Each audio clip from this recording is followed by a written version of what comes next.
मैं हूं आपके साथ प्रगति और आप देख रहे हैं टोटल टीवी। खबरों की शुरुआत करेंगे बड़ी खबर के साथ, जहां 3 देशों की यात्रा पर है पीएम मोदी। दरअसल नाइजीरिया में पीएम मोदी का भव्य स्वागत किया गया। आज राष्ट्रपति तिनुबू के साथ द्विपक्षीय बातचीत करेंगे। इस दौरान भारतीयों को संबोधित भी करेंगे। बता दें कि नाइजीरिया में पीएम मोदी का भव्य स्वागत किया गया है। तो बड़ी खबर, जहां आज राष्ट्रपति तिनुबू के साथ द्विपक्षीय बातचीत करेंगे, भारतीयों को भी संबोधित करेंगे।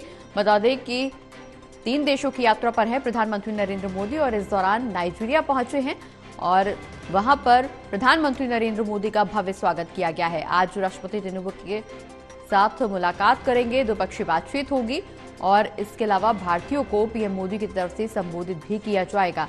तो नाइजीरिया के दौरे पर हैं प्रधानमंत्री नरेंद्र मोदी। दरअसल 3 देशों की यात्रा करते हुए नजर आएंगे और इसी कड़ी में नाइजीरिया पहुंचे हैं, जहां वो राष्ट्रपति तिनुबू के साथ द्विपक्षीय बातचीत भी करेंगे। तमाम मुद्दों को लेकर के विचार विमर्श चर्चा की जा सकती है। इसके अलावा भारतीयों को भी संबोधित करते हुए नजर आएंगे।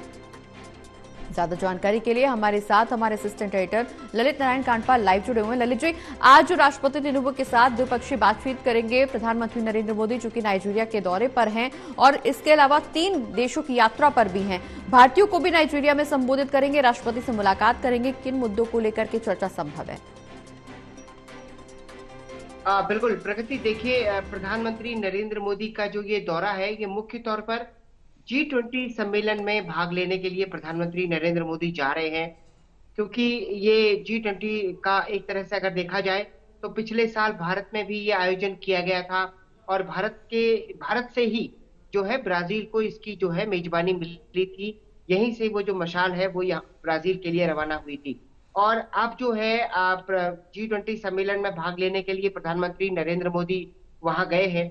16-17 को प्रधानमंत्री जो है नाइजीरिया के दौरे पर रहने वाले हैं। इसके अलावा 18-19 को अगर देखा जाए तो वो जमैका के दौरे पर रहने वाले हैं। उसके बाद वो जो है 20-21 में जो है समिट में भाग लेंगे, जो कि G20 समिट होने यहाँ पर उनकी कई देशों के प्रतिनिधियों के साथ, कई देशों के समकक्ष के साथ जो है उनकी मुलाकात होनी है। इस मुलाकात में उनकी बायलैटरल मीटिंग भी है और ट्राइलेटरल भी मीटिंग भी है।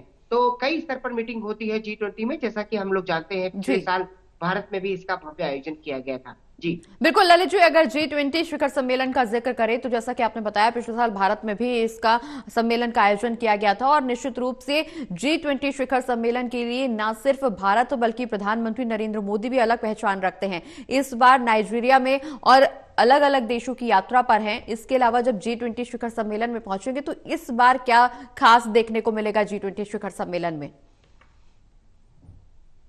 देखिए, इस बार भी कई सारे विषय लगे हुए हैं G20 सम्मेलन में। अगर देखा जाए तो वहां पर पर्यावरण हमेशा से ही एक बड़ा विषय रहा है और भारत जो है कई देशों के साथ, भारत भी लगातार जो है आतंकवाद को लेकर एक आम राय बनाने को लेकर लगा हुआ है।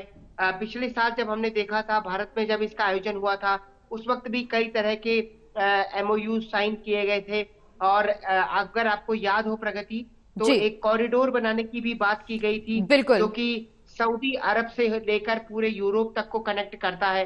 माना जा रहा था कि जिस दिन ये कॉरिडोर पूरी तरह से बन जाएगा, उसके बाद भारत से या एशिया से कहें यूरोप की कनेक्टिविटी और आसान हो जाएगी और जो स्वेज नहर के जरिए अभी व्यापार होता है, उस स्वेज नहर का भी एक तरह से विकल्प पूरी दुनिया को मिल जाएगा।